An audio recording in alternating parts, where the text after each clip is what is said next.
दिलवालों की जान कही जाने वाली दिल्ली अपने कई स्मारकों के लिए फेमस है। इसमें से एक है इंडिया गेट, जिसका निर्माण भारत की आज़ादी से काफ़ी वर्ष पहले ही हो गया था। तो आखिरकार ऐसा क्या हुआ था कि इंडिया गेट को शहीदों की कब्र के रूप में जाना जाता? क्या हुआ था कि इंडिया गेट के सामने से जॉर्ज पंचम की प्रतिमा को हटा दिया गया था? तो आज की वीडियो में जानिए हमारे साथ।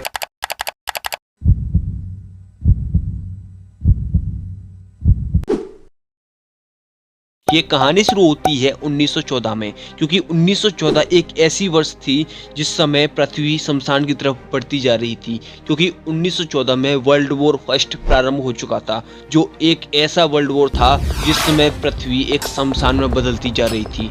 1914 से 1918 और 1919 में तीसरे एंग्लो अफगान युद्ध में शहीद हुए 80,000 से अधिक भारतीयों को श्रद्धांजलि देने के लिए इंडिया गेट का निर्माण किया गया, क्योंकि वो चाहते थे कि शहीदों को हमेशा याद किया जा सके। क्योंकि इस वजह से पूरी पृथ्वी एक शमशान में बदल चुकी थी और वो नहीं चाहते थे कि ऐसा वर्ल्ड वॉर कहीं और हो और पृथ्वी को दोबारा यहाँ सहन कर सके। इसी को देखते हुए उन्होंने इंडिया गेट का निर्माण करने का फैसला किया।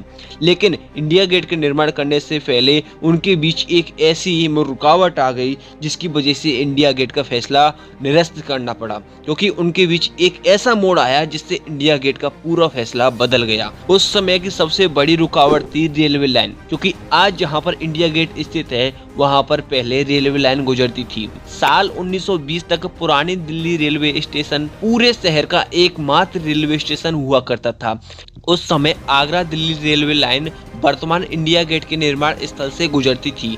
बाद में इस रेलवे लाइन को यमुना नदी के पास स्थानांतरित कर दिया गया। जब साल 1924 में यह मार्ग शुरू हुआ तब इस स्थल का निर्माण कार्य शुरू कर दिया गया। इंडिया गेट प्रथम विश्व युद्ध और तीसरे एंग्लो अफगान युद्ध के दौरान ब्रिटिश भारतीय सेना के करीब 80,000 सैनिक शहीद हुए थे। इन सैनिकों ने ब्रिटिश साम्राज्य की रक्षा करते हुए अपनी जान गंवाई। इनके इस समर्पण के लिए इंडिया गेट का निर्माण किया गया। इंडिया गेट की दीवारों पर इन सभी सैनिकों के नाम खुदवाए गए।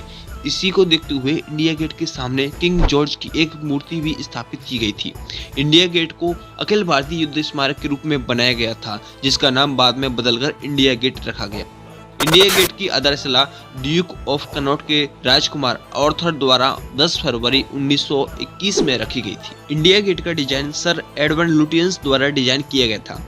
इंडिया गेट के पूरे परिसर का आकार हेक्सागोनल और ये 3,06,000 वर्ग मीटर के क्षेत्र में फैला हुआ है। इंडिया गेट की ऊंचाई 42 मीटर है। इसे राजस्थान के भरतपुर के लाल पत्थरों के आधार पर खड़ा किया गया था। शीर्ष पर जाने के लिए सीढ़ियों का निर्माण किया गया था। इसके शीर्ष पर बीचों बीच इंडिया लिखा है और बाईं ओर MCMXIV जो कि 1914 और दाईं ओर MCMXIX 1919 तारीख लिखी हुई है, जो कि वर्ल्ड वॉर में शहीद हुए सैनिकों की तारीख थी। इंडिया गेट का निर्माण लाल और पीले बलुआ पत्थरों और संगमरमर से हुआ है, जो कि विशेष रूप से राजस्थान के भरतपुर से लाए गए हैं। इंडिया गेट के पास में ही एक फव्वारा भी देखने को मिलता है, जो कि इसकी सुंदरता में 4 चांद लगाता है।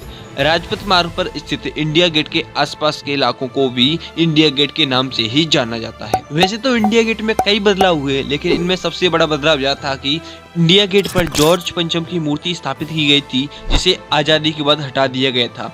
आज़ादी के बाद इंडिया गेट स्वतंत्रता संग्राम में शहीद हुए स्वतंत्रता सेनानियों का स्थल बना।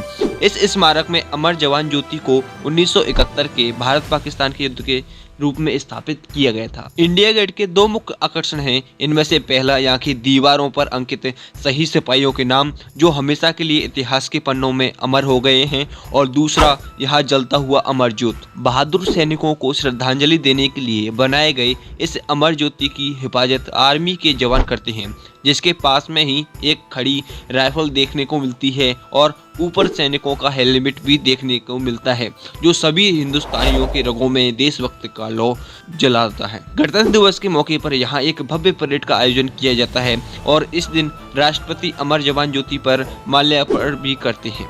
यह परेड राजपथ पर आयोजित की जाती है, जो इंडिया गेट से होकर गुजरती है। यहाँ पास में ही घूमने के लिए काफी स्थान है, जैसे कि छतरपुर मंदिर, कनॉट प्लेस, अक्षरधाम मंदिर, लोटस टेम्पल। कई मंदिर हैं और कई ऐसी जगह हैं जो कि दिल्ली की शान को बढ़ाते हैं। अगर आपको यह वीडियो पसंद आई हो तो वीडियो को लाइक और चैनल को सब्सक्राइब जरूर करें। जय हिंद, वंदे मातरम।